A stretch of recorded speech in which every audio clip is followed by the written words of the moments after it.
Hey, everybody. Welcome into the back room. I'm Andy Ostroy. Well, as you know, Garrett, this question has been raised with the president. I have also addressed the dinner tonight. The president is attending it in his personal time. It is not a White House dinner. It's not taking place here at the White House. But certainly I can raise that question and try to get you an answer for it. You mentioned this is not a White House dinner, but the president is always the president. And the Trump family is making money off of this. So can you just explain, how is this not the president using the office to enrich himself? All of the president's assets are in a blind trust, which is managed by his children. And I would argue one of the many reasons that the American people reelected this president back to this office is because he was a very successful businessman before giving it up to publicly serve our country. That was White House Press Secretary Caroline Leavitt. I don't know what her name is, but that's whoever she is. That's what. How do you pronounce her name? Baghdad Bob. Yeah. What is? I say that too. We're going to get to that in a second. We have Congressman Jake Auchincloss with us today. We'll chat with the congressman in just a moment, but first, thanks for tuning in. We appreciate you listening, and we'd love to hear your comments. So email us at backroomandy@gmail.com and or post on our social media, and we'll read some feedback next time. And if you like the podcast, please rate and review and follow or subscribe, and you'll be notified every time we post a new episode. All right, let's talk about that clip for a second. And you're right, Maddie. She is Baghdad Bob. I don't know. I mean, I say this over and over again. I don't know why the media goes to these things. Why go? You're just being disrespected. You're being fed nothing but gaslighting and lies. What do they lose in not showing up? The opportunity to go back to the newsroom and write a fact-checking article? Like, okay, we know it. He lies. She lies. What? It will kill him. If the only people in the room are OAN and Newsmax and Fox, and I mean, even Peter Doocy at Fox asks some decent questions now and then, but I think it would destroy him if there's no one in. This is a guy who loves attention. There's nobody. If the mainstream media checks out, why not? I think he would just truth things out to get them activated again. I don't know. There's no point in it. What is the point of going to a press conference if you don't get the truth? So you're there just to jot down, the president said the moon's made out of cheese. Like, we don't need to hear that, right? I mean, I guess technically anything that comes out of Caroline Leavitt's mouth is news by virtue of her being the press secretary. Even if it's 100% false, It's something. She's good at what she does, though. Very. I mean, she is on point. And she's only, 25, 26? I think, yeah, around that 25, I think. But her husband is like 75. I'm not being serious. It's way too close for lunch to have that conversation. All right, let's talk about the tariffs. Trump destroyed the economy and the stock market for like 2 months. And then people were breathing a sigh of relief because he cut a deal, if you want to be generous and call it that, with the UK. And then he cut another deal. We could be generous by calling that a deal with China, the one everyone was waiting for. And the markets, like everything kind of sort of went back to normal. And there was like this week or two where there were no announcements about tariffs. Everything was good. We're working with this. We got deals coming, blah, blah, blah. And then last week, there was this thing that I saw that said China's not happy with how the pause is going. That was the deal that was cut, that they're going to talk over the next 90 days and work out a fair deal. And I saw that, and I was like, that's not good, And then this morning, Trump makes an announcement that he wants a straight 50% tariff on the European Union, and he wants a 25% tariff on Apple for iPhones that are not made in the United States. And I'm like, here we go again. Donald Trump does this because there's no end goal. He doesn't want to work towards something. If you understand what motivates him, it is the chaos, having an enemy, uniting his base around a common villain. That just creates so much uncertainty on an individual level, like myself, who invests, who might want to add a bathroom in my house or upgrade a kitchen or whatever, or other people who are running businesses and need to know whether they should invest in their businesses, our overseas partners. The bond markets are concerned yet again. Yields on treasuries rose this week from 4 something to 5 something %. And that's not a good sign at all. And if you remember, that's kind of what caused him to reverse course a few weeks ago when he and his aides and cabinet members realized that if the bond market tanks, they are truly fucked. And so the U.S. is no longer a safe haven for foreign investment. We're now about uncertainty. We're now about chaos on a personal level, on a small business level, on a corporate American level, on a foreign investor level, on a trade partner level. And we've contracted the GDP first quarter. It's quite possibly going to contract again in the second quarter. 2 quarters in a row equals recession. We haven't really felt the impact of the tariffs yet. There are businesses that are not hiring. There will soon probably be businesses that are going to lay off people. So I don't think we've really hit the low point that could be coming. And so these announcements today is just further proof that there's no strategy behind anything he's doing. Because we're not going to make iPhones in this country.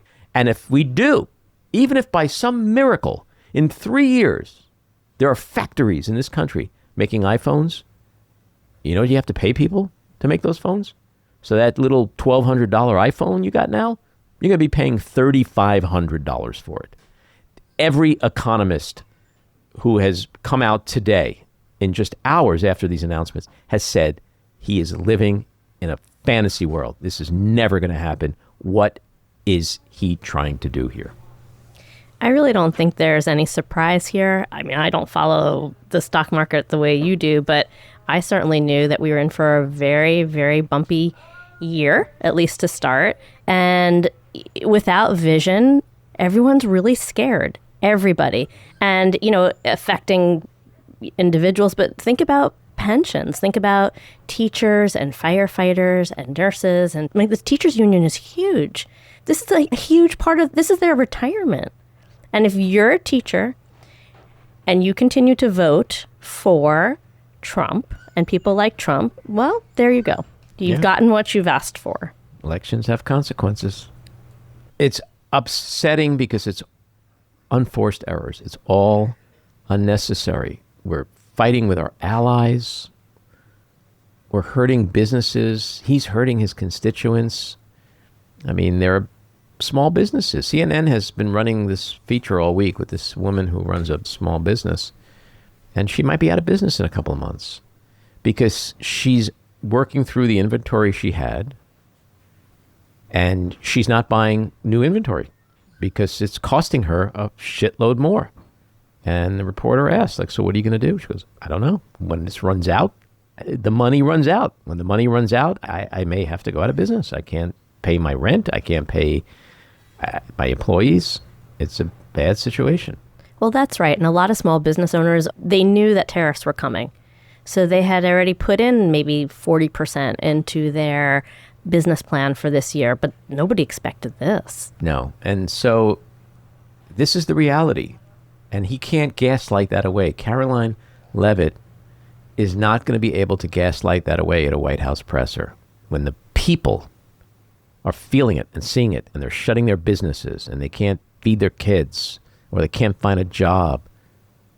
That's when it'll hurt. So I think the economy is running on air.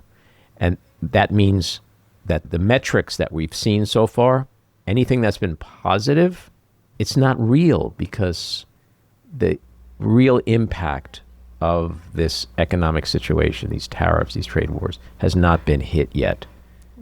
Yeah, to your point, the current tariff average rate is 17.8% across the board, which is not sustainable to keep the economy the way it was. And you add to that, what I know we're going to get to, this great big beautiful bill, which is going to add $3 to $4 trillion to the deficit.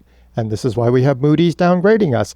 That on top of the deficit, that on top of the tariffs is a double whammy. And it's why the bond market and the oil futures market knows what's coming. Yeah. Well, the big beautiful bill, it isn't so beautiful. It's going to add trillions more in debt, $800 billion in Medicaid cuts, SNAP cuts, cuts to Planned Parenthood, funding for mass deportations, tax cuts for the wealthy.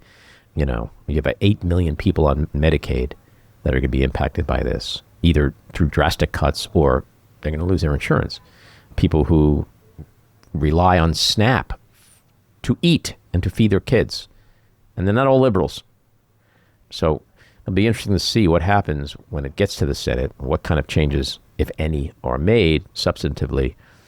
But it's a classic Republican bill. Screw the poor, give all the spoils to the rich. It's overreach. Shoot yourself in the foot. Agree. If you're making between $17,000 to $51,000, you will be losing $700 a year. $700 a year is a lot of money for people making $17,000 to $51,000. That means you have to decide between paying a medical bill or your rent, and you definitely can't invest in the economy. Where's your extra money to buy anything? It's so cruel and short-sighted and evil. Yeah, and they push this through at like, what, 1 a.m., 2 a.m.? All the bad shit. If you do something good, you want to do it at like either 4:59 p.m. or 9 p.m., prime time. When you push through shit at 1 a.m., 2 a.m., or Friday night, like, it tells you something. And in this particular bill, the Medicaid part of it wouldn't even take effect until December 2026. I mean, as Why? As a parent, I never let kids come over after 10 p.m. because I was like, nothing good happens at like 11 o'clock. That's cray-cray. But why would they trigger the Medicaid part of this to take effect a month after the midterm elections? If it was so critically important, why would they do it right away? Right? Why are they waiting until they can't be punished at the polls? Why would they be punished? Only be punished if it's really bad, right? Anyway, let's get to our winners and losers. My winner, Democrats are winning elections. Sam Sutton won the special election for New York State Senator in District 22, where Trump won by 55 points in November. My loser, but winner, Mike Johnson, who masterfully wrangled his wild and woolly Republicans and moved the big, beautiful bill forward by 1 vote. My loser is Tim Apple, as Trump refers to Tim Cook.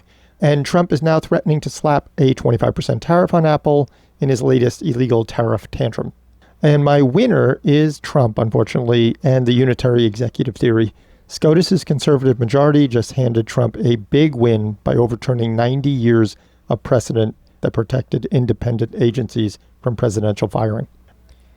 My winner, Harvard University, which immediately sued the Trump administration over its move yesterday to bar international students. And breaking news this morning, they got an injunction. So we'll see where that goes. My loser, the Jew-hating piece of shit who murdered Yaron Lashinsky and Sarah Lynn Milgram, a young couple about to become engaged and who were Israeli embassy employees in Washington, D.C. Yelling "Free Palestine" at his arrest, the killer told police, "I did it for Palestine. I did it for Gaza." The tragic and infuriating irony is that the couple died while attending a humanitarian aid event for Gaza. All right, let's get to the weekly rant.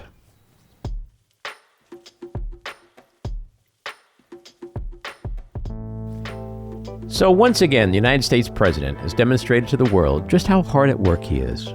No, I don't mean he was burning the midnight oil, focusing on foreign policy, war, or the economy.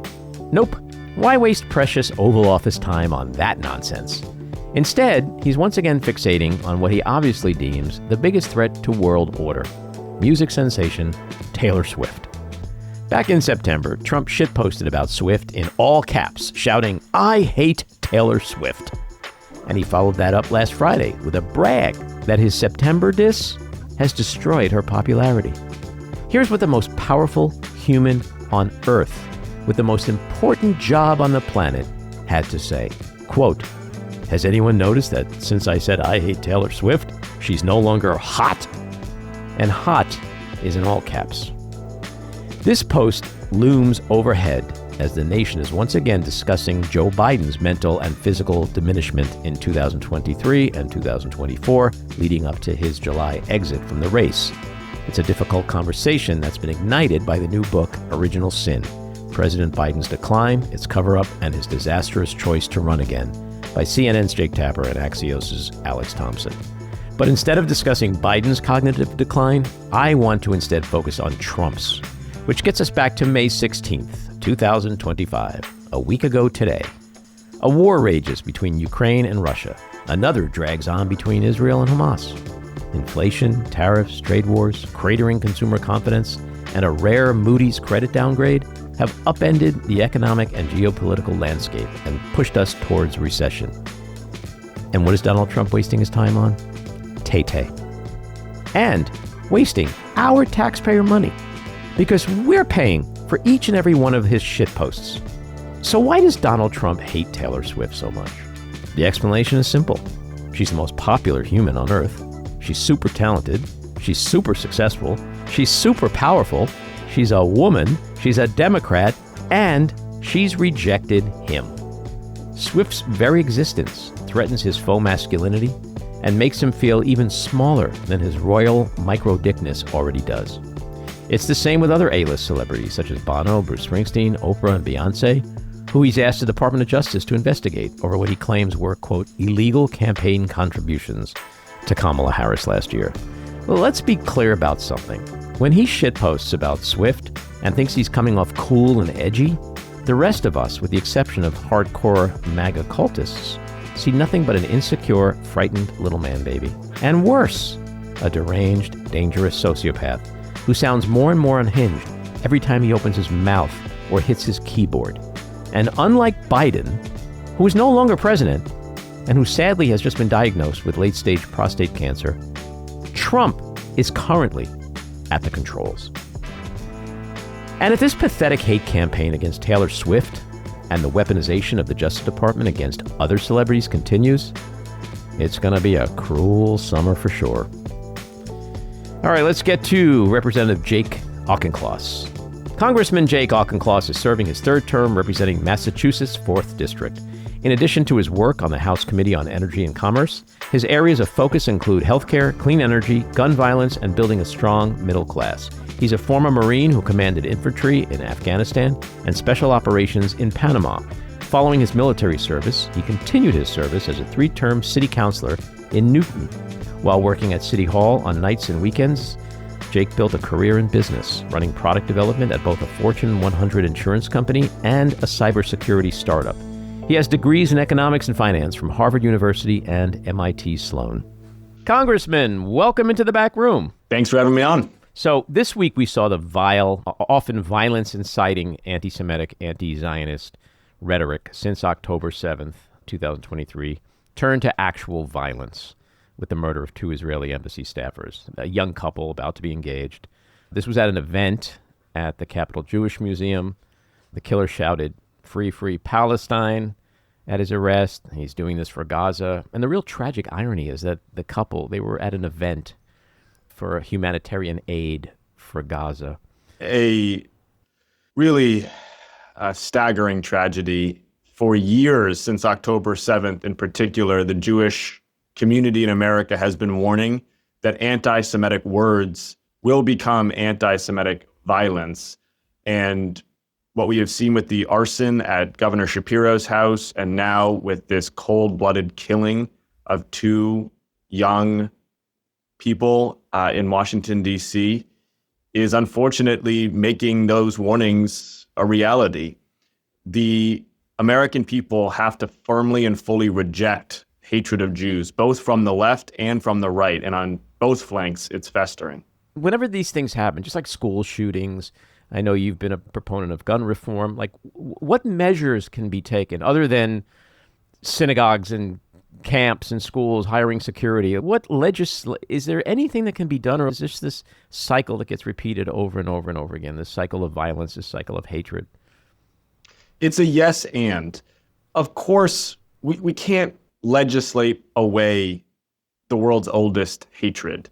That lives in people's hearts. And so much of the work needs to be in political leaders, those who have currency on the left and on the right, in making clear that anti-Semitism is not going to have safe harbor in their movements. And that can't be legislated. That has to be leadership. But there are also critical things that we can do. I'll give you an example. So we had an all-night debate over this one big, beautiful bill that the Republicans forced through the House. And it was the same night that this horrific shooting happened. At 2 a.m., a Republican congressman stands up and asks for a moment of silence on the House floor to commemorate these 2 young people.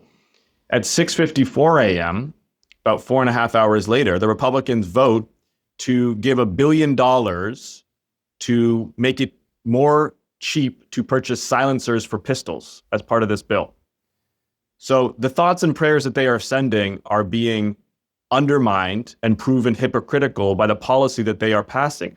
Who on earth needs to buy a silencer for their pistol? Why is that a priority with taxpayer dollars?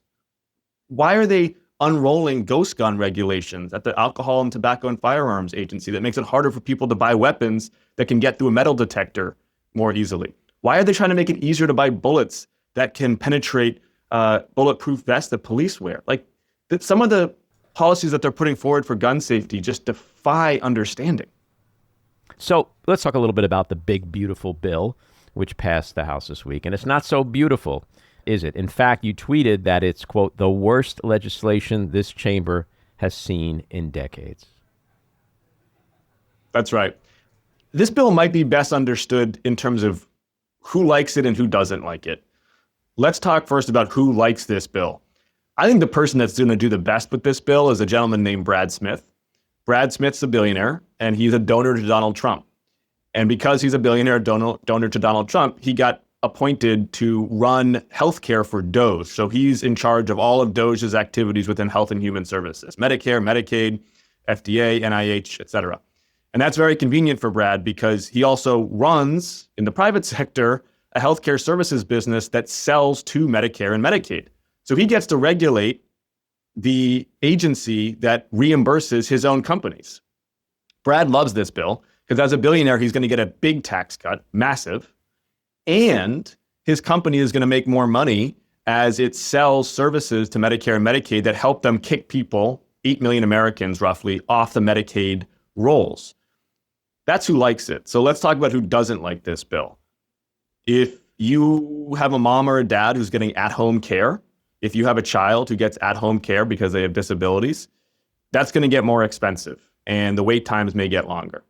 If you get insurance through your employer, that insurance is going to get more expensive because the employer is going to have to pay more because hospitals are going to be providing more uncompensated care to people who got kicked off the rolls.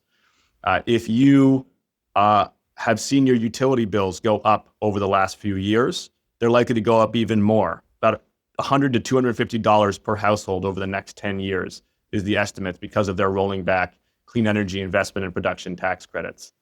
That's who doesn't like this bill. And the last big entity that hates this bill are the bond markets. Mm-hmm. Investors in American debt are frankly more concerned than they have been in my lifetime or yours, because what they see in this bill is trillions with a T of more debt over the next decade, and they're losing confidence in the American economy to be able to pay down that debt.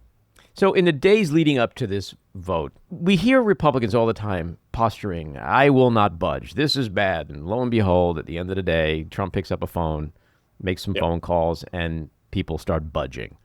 Is that our new reality, that it doesn't matter what anybody except Donald Trump says? You only cater to, pledge fealty and loyalty to, and care about the opinions of one person? It's certainly the reality. I wouldn't say it's new. My second day in Congress was January 6, 2021, and I saw hundreds of Republicans, House and Senate, who knew that election was free and fair, walk back into the chamber, literally over broken glass, and vote to decertify the election results because this president, who at that time was on his way out, I mean, he wasn't even in power at that point, told him to do it. So it's not a new reality, but it's certainly the reality. I do want to say, I think we should give credit to Tom Massey and to Warren Davidson of Kentucky and Ohio, respectively, the two Republicans who voted against this bill. And I actually want to give them legit credit because, listen, I was a Democrat for 4 years when we had a Democratic president. I know it is tough to disagree with the president when he's from your own party. And I did it several times. You gotta hold your chin up, but it's tough. And I know they came under intense pressure. And those two are intellectually consistent fiscal hawks. They're both really libertarians at their core. It's not a philosophy of governance that I have oftentimes agreed with, which is fine. You know, it's a lot of different colors in the crayon box in Congress. That's fine. But they at least had the courage of their convictions. They stood up on the House floor and they said, this bill is going to bankrupt America. It's not good for our constituents. We're under a lot of pressure from the president, but we're not going to vote for it. And you know what? I admire that. Yeah, well, now we're hearing similar things from senators. Ron Johnson, of all people. This has got major problems. We're not going to vote for this thing. No way, no how. Does this bill have any chance, as it currently exists, of getting through the Senate, or is it the most likely scenario that there are going to be some minor tweaks so that Trump gets what he wants, they save face, they can say that they changed it from A to B, whatever. How do you see this going down in the Senate? Minor changes, but it passes. And what do you think the changes will be? Well, you're asking me to get inside the head of Ron Johnson, which is not. You don't have enough degrees for that. Senate Republicans are very hostile to the SALT changes that were made. I don't see those surviving in current form. Many Senate Republicans are concerned about the changes to the investment and production tax credits being made on the clean energy front, as they should be, because those ITCs and PTCs have been a big policy success story. They're lowering energy bills. They're making our electrical grid more resilient. They're establishing clean energy dominance. I'll give you one example of that. The United States needs to build about 5 Hoover dams worth of nuclear power by 2030. We got to get 10 gigawatts of nuclear power for a lot of reasons, for our competition with China, for our energy resilience, for lowering energy costs. And if this bill goes through in current form, that will not happen. I mean, just full out, we will not build more nuclear for years. And there's actually a lot of agreement amongst Democrats and Republicans that we need to do that. So I expect we'll see changes there. I think there's some moderate Senate Republicans who are concerned about Medicaid cuts. I would keep a particularly keen eye on Susan Collins of Maine. Maine's the oldest state in the union demographically. She's the chair of appropriations, very powerful voice. And I expect that she's concerned that Medicaid cuts would impact her population disproportionately. Yeah, I mean, there's a lot of people in red states who will be affected by Medicaid. So one would think logically and rationally that this is an issue that would matter to Republicans. I'm just not so sure. And then you have Social Security. I mean, this is an administration that came out of the starting gate with Elon Musk saying it's a Ponzi scheme, So I think the folks at home are really worried about Social Security, Medicare, Medicaid. This is something that I found really fascinating. The cuts to Medicaid apparently won't take effect until December 2026, a month after the midterms. That kind of tells you a lot about what Republicans think of this. I spent 27 straight hours on the health subcommittee debating Medicaid cuts with the Republicans. So I got a chance to hear their best arguments, and I can tell you objectively, they're not very good. Their best arguments basically are just that immigrants are taking advantage of Medicaid.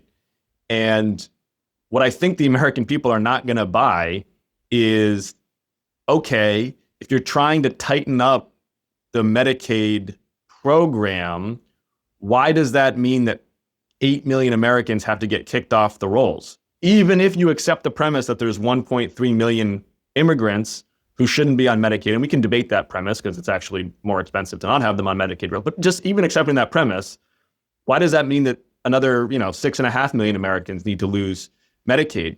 And the thing that keeps on tripping up Republicans is cost, not coverage.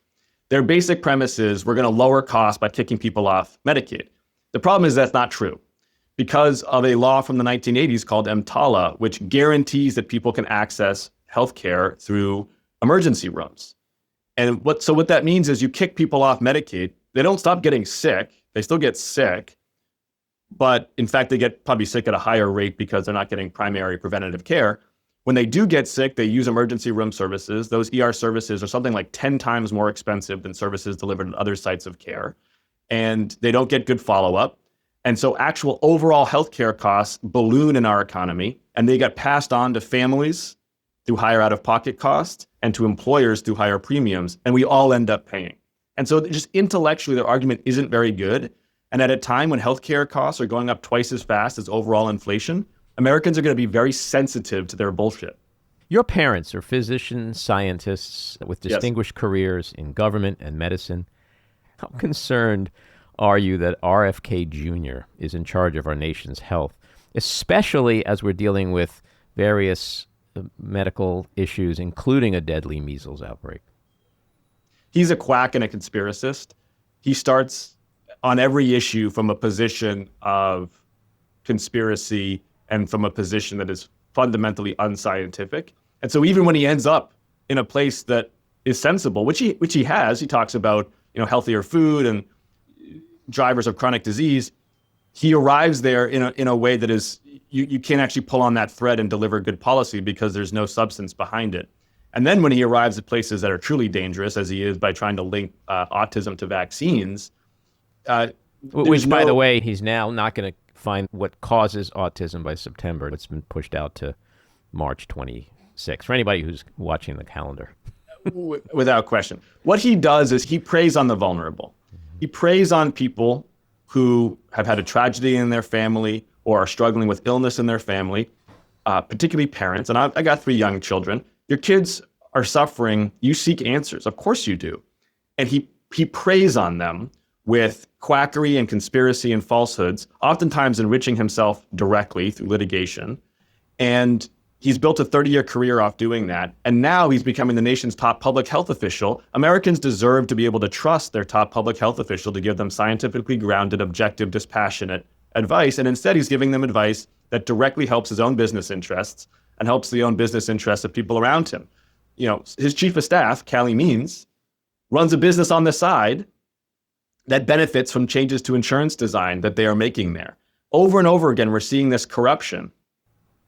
You know, we had this little thing called a pandemic where we were all locked up for quite a long period of time, wondering if the human being 6 feet away from us was going to kill us with their germs. That's how terrifying it was.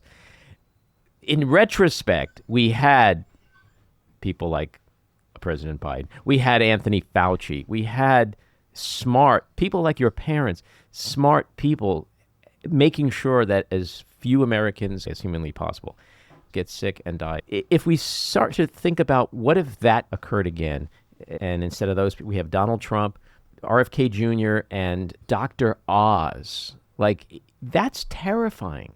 Well, not only is he not ready for the next pandemic, he's actually bringing back contagious diseases that we'd already conquered. I mean, no kid had died of measles since the year 2000. Yeah, we're talking about polio again. Like, it's crazy. Yeah, we polio, measles.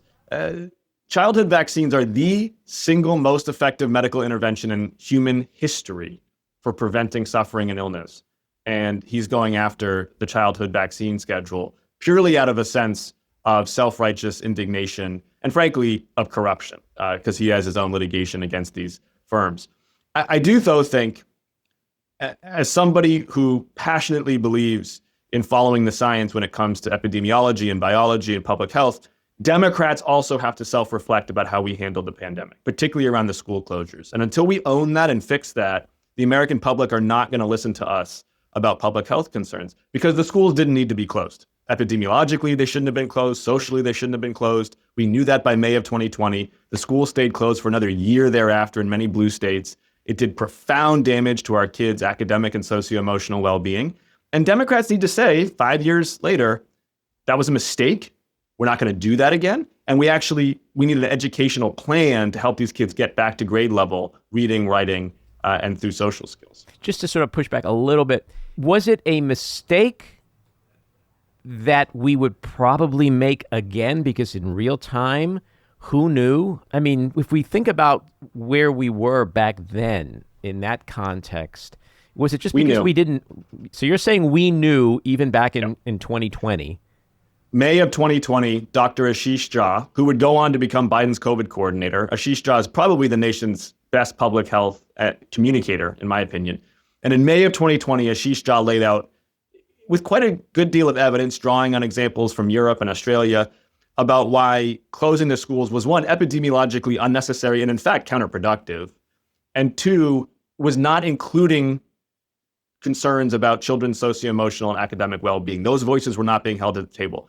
And I know this as I talked to Ashish Jha in May of 2020, and he laid it out in his classical, very scientifically rigorous, thoughtful fashion. And it was ignored. And it was ignored for a year. And that is way too long. And our kids were really hurting. And those social media corporations took advantage of it. That was the moment, 2020, when their attention fracking of our children, I think, mushroomed into true industrial scale mental harm on America's children. And we're still grappling with the fallout. And we got to make these social media corporations pay for it. Let's jump to another school situation. Yesterday, the Trump administration revoked Harvard University's ability to enroll international students. And they stated, quote, Harvard can no longer enroll foreign students, and existing foreign students must transfer or lose their legal status. You graduated from Harvard. What are your thoughts? It's illegal. The administration is behaving, frankly, just as the most unhinged of the anti-Israel campus protesters were behaving a year ago. It's performative, it's illogical, it's cruel. And Harvard, I expect, is going to get an injunction against it through a court quite soon. More broadly, and I'm someone who's been very critical of Harvard, Harvard needs to view this as an opportunity. I understand it's a painful opportunity, but it is one. For years, Harvard got increasingly captured by the progressive left and its orthodoxies. I don't think that was good for its mission of truth-seeking. Now Harvard is being bullied by the authoritarian right. Capitulating to that authoritarian bullying is also not good for its mission. Harvard needs to stiff-arm both hard left and extreme right and really recapture its telos of, as it says on its shield, veritas. We are going to pursue the truth without fear or favor. So they just filed a very quick suit against the administration. Yes. Just sort of playing this out, we've seen how the courts have responded to a lot of Trump's draconian executive orders and ego-driven or fiat-based missives. It is performative, right? This isn't going anywhere. Now, not to say that students or faculty might just say, you know what, I've had it. I don't want to deal with this uncertainty in my life. I'm just going to go to Penn State or whatever. But as a university, as an institution, they're not really going to be forced to get rid of what is, I think, a third of its students. I would be surprised because it's so blatantly illegal. I think a judge issues an injunction. The reason the administration is doing this is because foreign students are more likely to pay full tuition than American students. So they think this is a financial hit on Harvard. And that, I think, is a signal of really the greatest leverage that Harvard has in all of this and what I've publicly encouraged them to do and privately repeatedly, which is this is why you have an endowment, Harvard. Right. You have an endowment precisely so that you can retain your autonomy and your academic independence against outside influences. And I get that the endowment is illiquid, right? They would have to go to Wall Street and they would have to pay a significant premium to make liquid a very illiquid endowment, but it's worth it. You got to look at the administration and say, hey, listen, we've been around for 400 years. You're going to be here for the next 3 years. We will outlast you. Every dollar you try to take away, we'll backfill. Every time you hit us, we're going to hit back. We are not budging because this administration fundamentally, like every schoolyard bully, is not going to listen until it gets punched in the nose. So let's talk about the tariffs and the trade wars. Just this morning, Trump posted that he wants a, quote, straight 50% tariff on the EU. And he posted that Apple will be hit with a 25% tariff on iPhones that are not made in the U.S. The stock market is tanking this morning once again. There's renewed concerns about the bond markets, as you mentioned. Treasuries, the yields are rising, which is a real warning sign.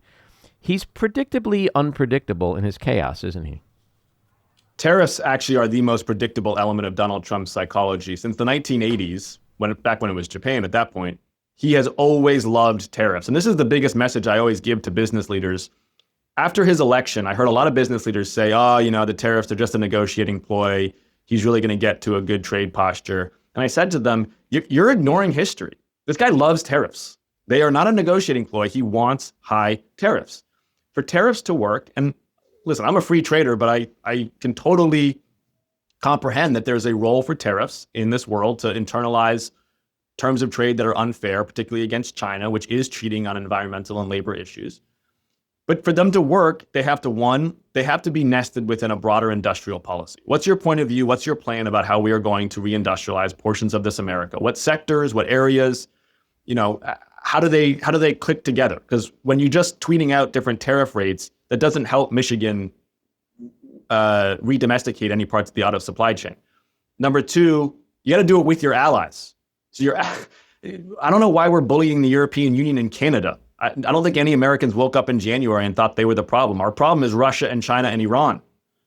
And then finally, they got to be done through Congress. Because if they're done through Congress, then business can plan around them because they know they're going to be here for a decade or more. But when it's done by a president who changes his mind based on what Fox and Friends says every morning, nobody can make any investment or hiring decisions.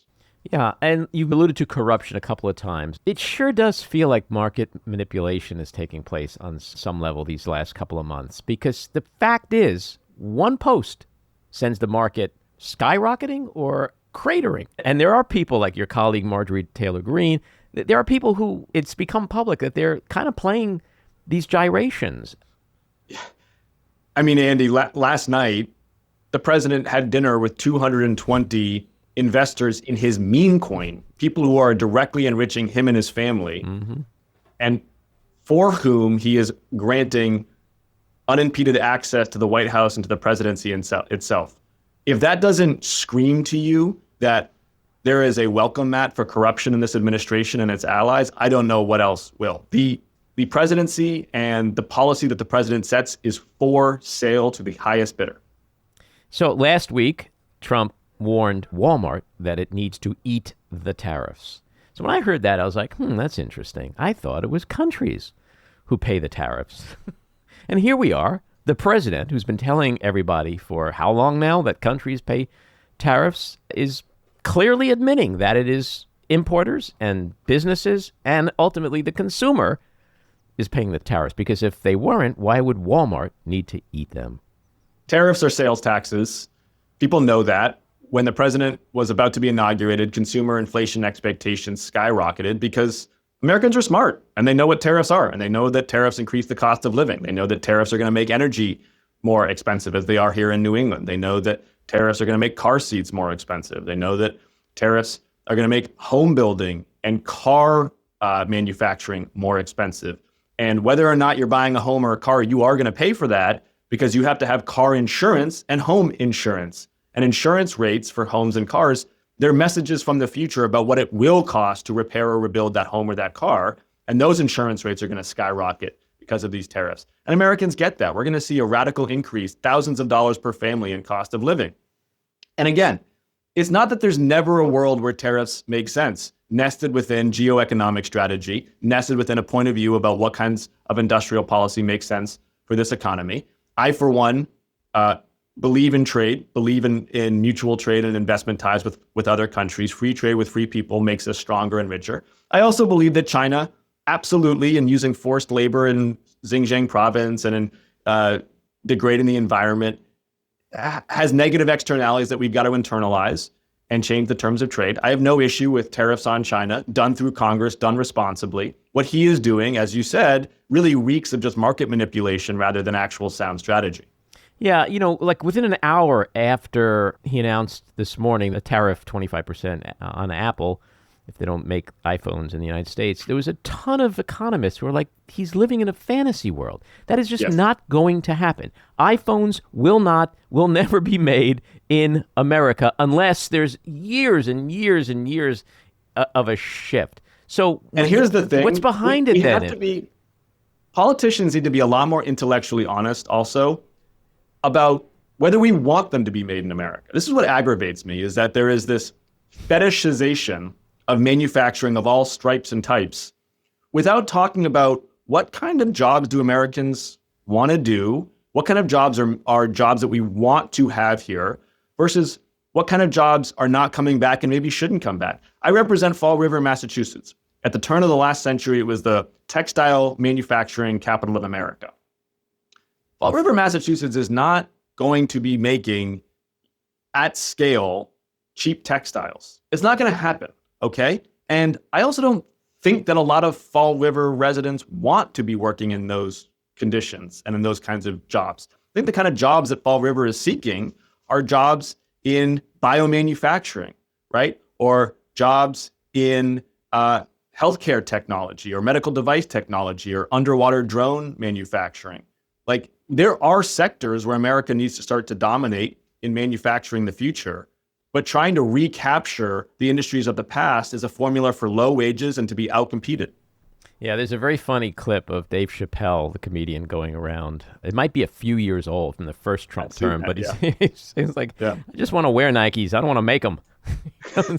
And that speaks to the point you're making. Like, it's the whole thing is just completely unrealistic. So when I look at his posts from this morning, after some people thought, oh, okay, we're maybe behind the craziness, and now things are smoothing out. We have this 90-day pause with China. It seems like we're kind of in a bit of an economic calm before the storm with regard to tariffs and trade wars and their impact on the supply chain, prices, and in particular, perhaps the workforce. We haven't seen it impact the workforce yet.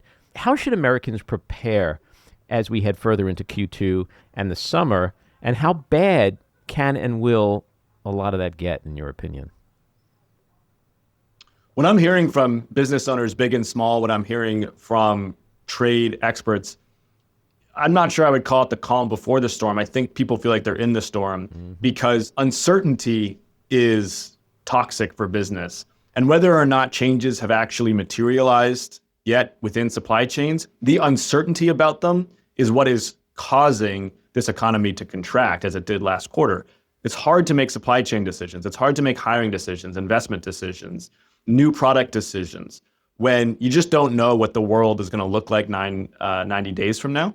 And so what this president is fundamentally doing is he's talking a good economy into a recession, almost regardless of what he ends up actually implementing in terms of specific trade deals.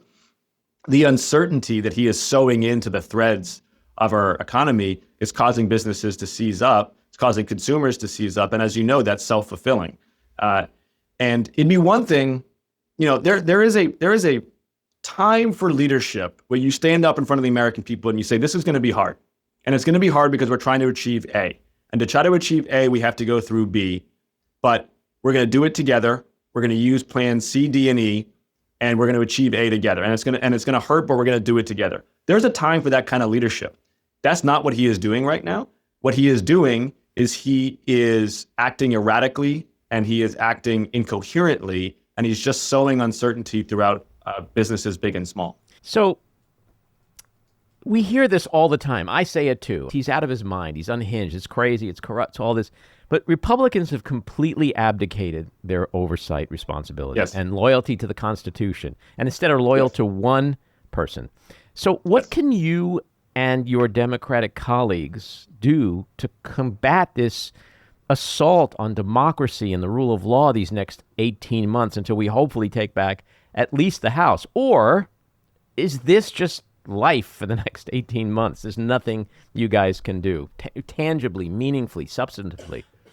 Elections have consequences. I won't claim otherwise to the American people. Things are going to be bad, and there are going to be bruises and batterings for the Constitution and for our way of life along the way. It doesn't mean Democrats are harmless, and it certainly does not mean that we should sort of hunker down and wait for the midterms. I don't agree with that.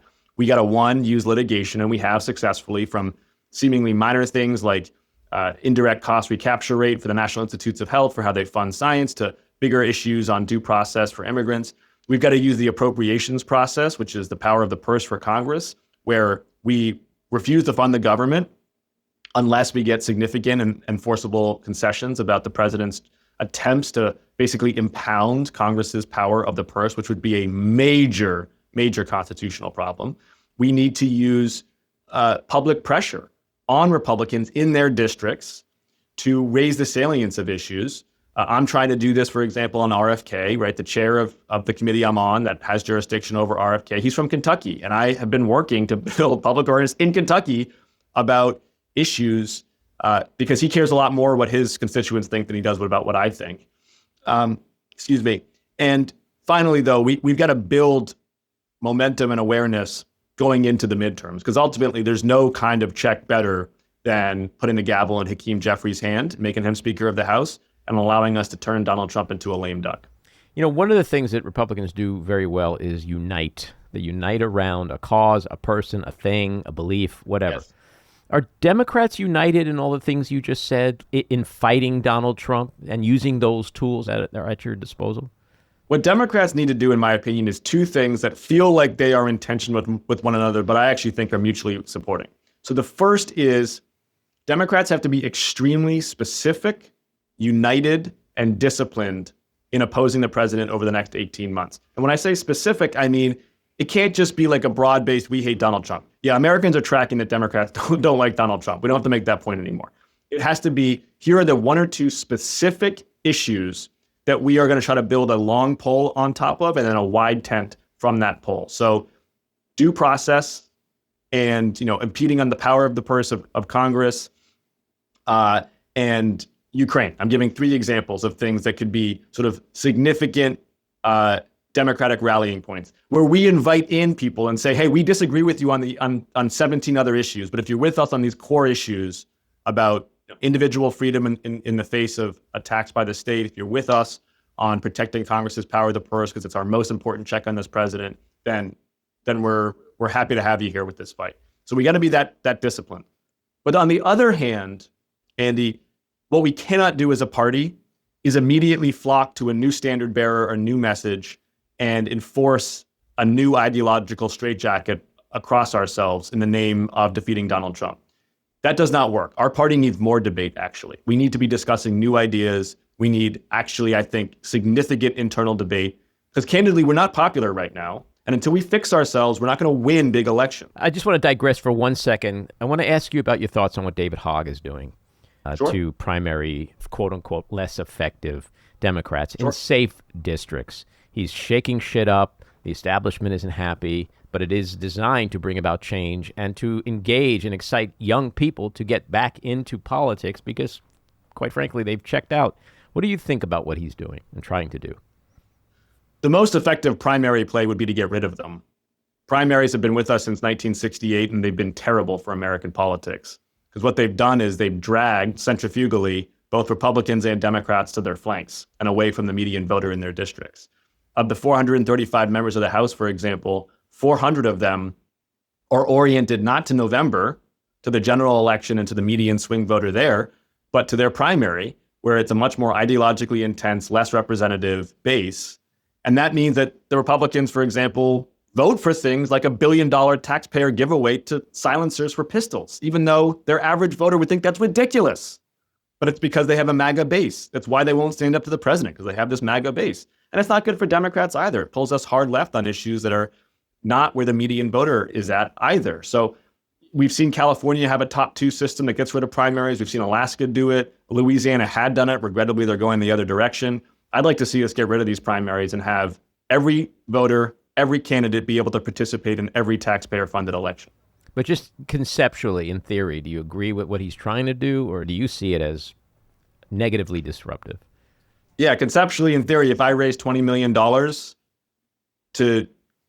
to kind of help the Democratic Party through across the different states as a member of the DNC, the thing I would be spending that money on would be getting rid of the primary system. It'd be working with Veterans for All Voters. It'd be working with Unite America, these organizations that are trying to get rid of the primaries. That would be the most helpful thing for the Democrats, because what you would see then is more contested elections where voters would have greater say in who their candidate was going to be. Young or old, they'd have more say. And that's going to, I think, competition is always better for our electoral system.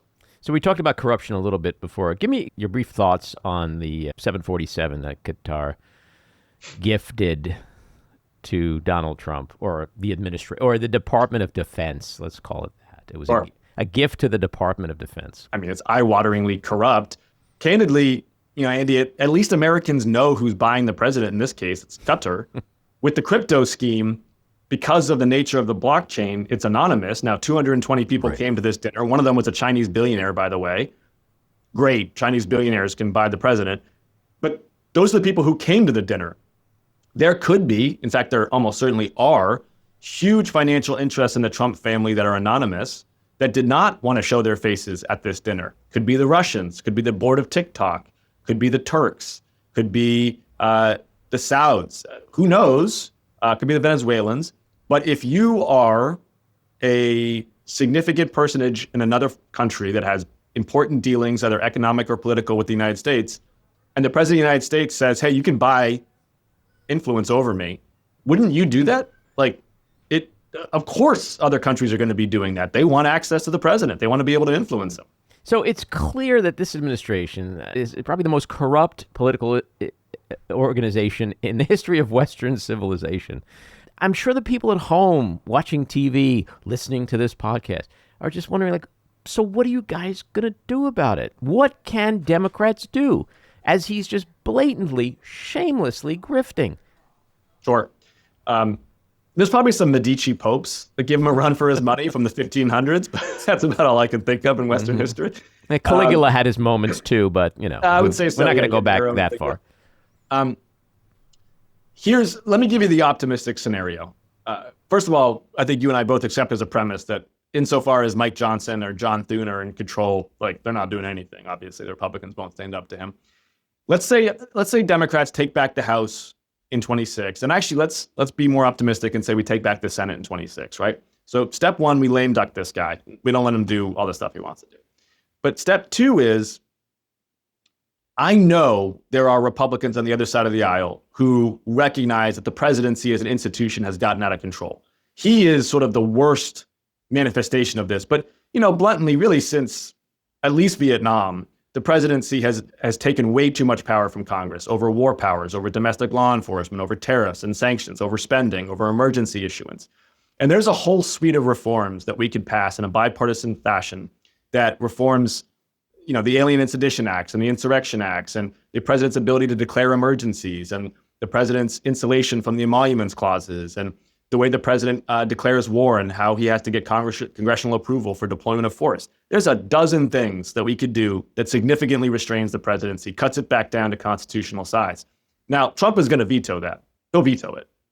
But if we get a bipartisan bill passed next Congress, when the Democrats win in 28, then you've got some momentum for the next president of the United States, God help us, a Democrat, to say, okay, one of my first actions is going to be to restore American trust in this institution that I now hold. And I'm going to do that by passing these reforms that Congress worked on last term. So we know there's an assault on democracy, the rule of law, due process. This week at a Senate hearing, Homeland Security Secretary Kristi Noem, referring to the constitutional right of due process, said, quote, "It's a right that the president has to be able to remove people from this country."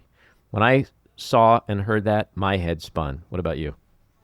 I had not heard that quotation until you just said it. My head is currently spinning. My goodness. Andy.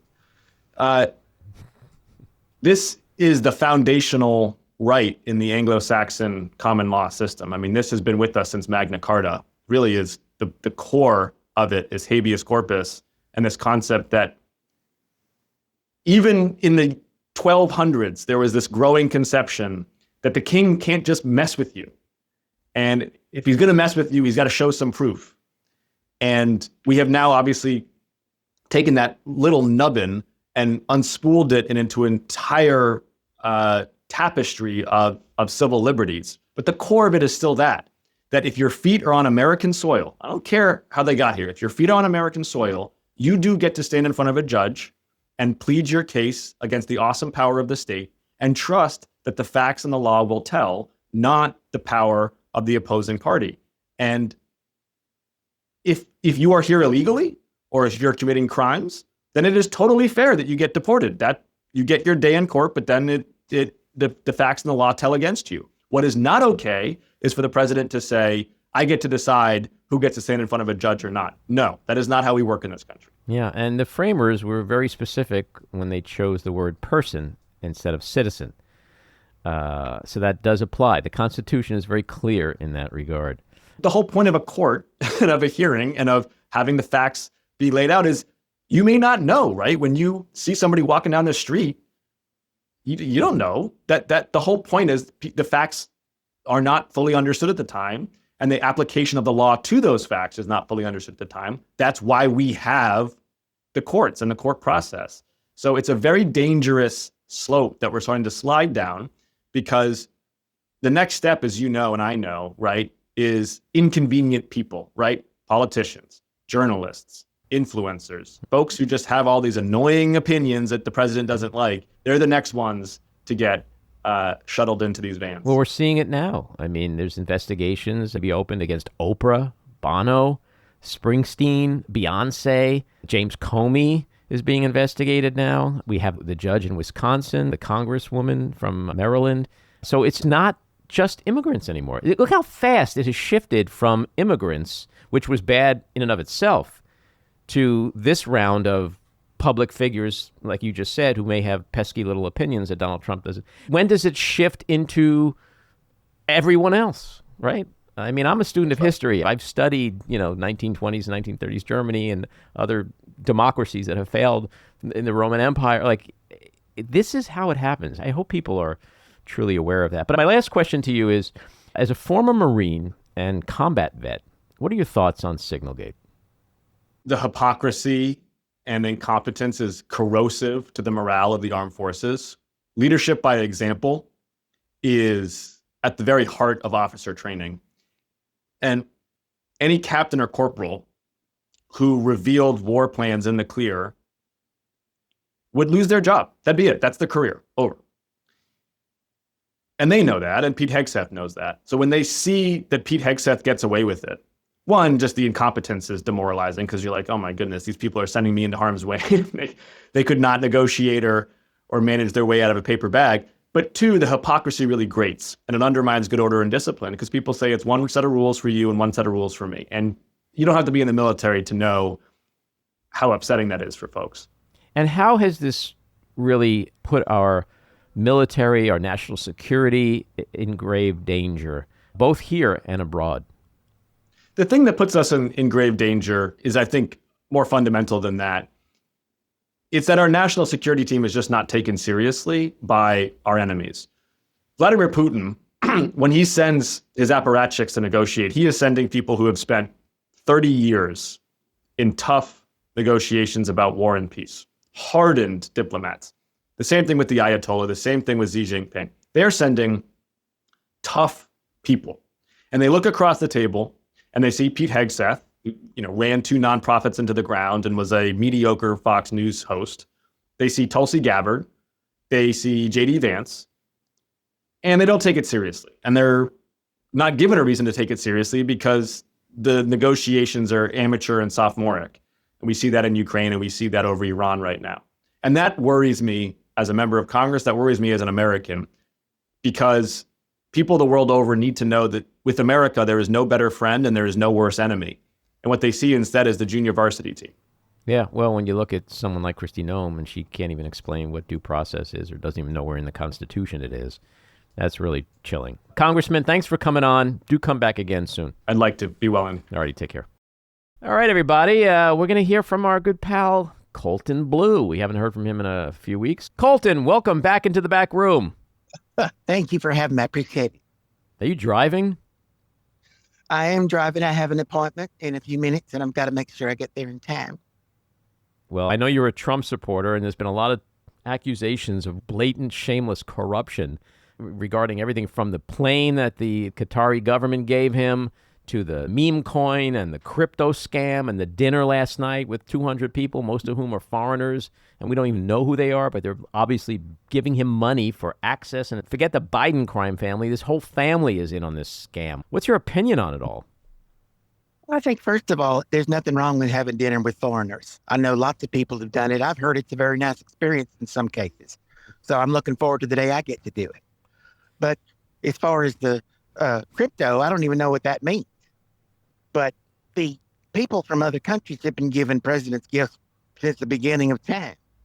There was one country that gave a president's daughter a pony, and nobody complained about that. Maybe because it was just a pony, and not you don't know. Some ponies can be very rare and very expensive. And those are transportation devices too. Ponies, you get around on them just like an airplane, one place to another. So there's nothing unusual or corrupt. It's word corruption over and over and over again. There's nothing unusual about foreign countries giving people those. Let me ask you a question about this. What if nobody complained when Monica Lewinsky gave old President Clinton what he got? Hey. No, wait a second. What if he had said, well, I'll give your family tax breaks if you give me what I want? Nobody complained about that, did they? Well, we don't know what happened there. I think Talk about corruption. Doesn't bother you that the guy you voted for is going to be influenced by foreign governments because they're, in essence, bribing him? That doesn't bother you? He's a businessman. He's a businessman first. And I want to tell you something else. Apparently, and what I've understood, what I was told to me by my friend, is that when you lose the presidency, well, they didn't lose it, but when you do lose the presidency and then you get to be president again later, you're not technically president anymore. It's in the Constitution somehow. So you're not technically president the second time. So there's nothing wrong with taking gifts. All right. I don't know if we can top that, so we're going to end on that note. Colton, as always, thanks for coming on. We'll chat with you again soon. All right. Bye-bye. Get out of the way. All right. That obviously was my good buddy Nathan Dean out in L.A. We'll chat with him and Colton again soon. This episode of The Back Room was edited and produced by me, Andy Ostroy. It was co-edited and co-produced by Maddie Rosenberg and co-produced by Jen Hammoud. Our theme song was composed by Andrew Hollander, and our logo was designed by Cricket Langell. And special thanks to Patricia Wind. Please take a moment to rate and review the podcast, and also follow or subscribe. Until next time, keep your eyes on Washington, Hollywood, and your own backyards, and have a great week.